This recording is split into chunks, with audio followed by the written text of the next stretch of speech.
But politics, now the Progressive People's Party is raising red flags over the ongoing limited voter registration exercise by the Electoral Commission.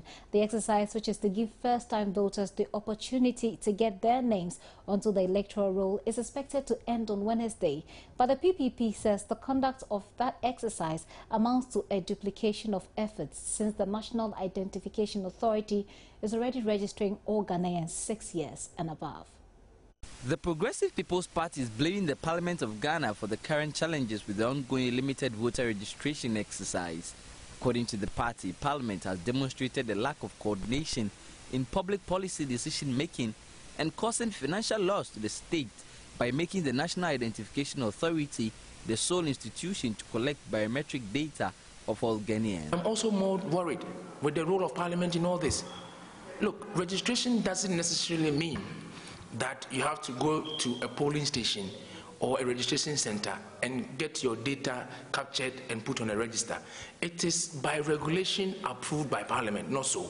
So if you have a Parliament that has approved a law, for example, the National Identification System law, and you have listed 22 state institutions that are supposed to use that database, including the Electoral Commission, why would you go and give the Electoral Commission other powers, other resources to do the same thing that your previous legislation was supposed to do? So Parliament in part should be blamed for this incoherent national policy on identity. Yeah, but I mean, why do you have a state institution to pass laws and give responsibilities? And Parliament, you say that the uses of the national identification card, one of them, there are 22 state institutions, and interestingly enough, the National Identification Authority is the #1 institution on the schedule of users of the NIA card. And yet, our legislators are allowing NHIS to register, spend our money, and they've allowed Electoral Commission to do the same thing. So what worries me is that why would Parliament, a properly constituted House of Legislature, give powers to NIA and give uses of the NIA card, which includes usage by the Electoral Commission, and yet turn around and give powers to the EC to collect biometric data? What were they thinking when they did that? Didn't they know what they have done in the past? And if this is the kind of legislature we have, then we are in trouble.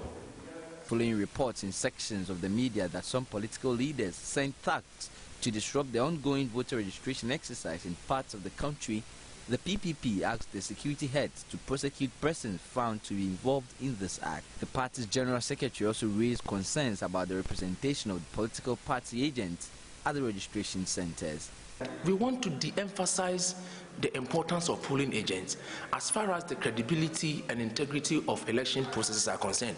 If we have a state institution mandated, resourced, like the Electoral Commission, and they cannot provide us credible voters register, you think polling agents can do that? And the second issue also is that if the polling agents are there, what are they policing? If I work there, can they say I'm not a Ghanaian? What proof would they have?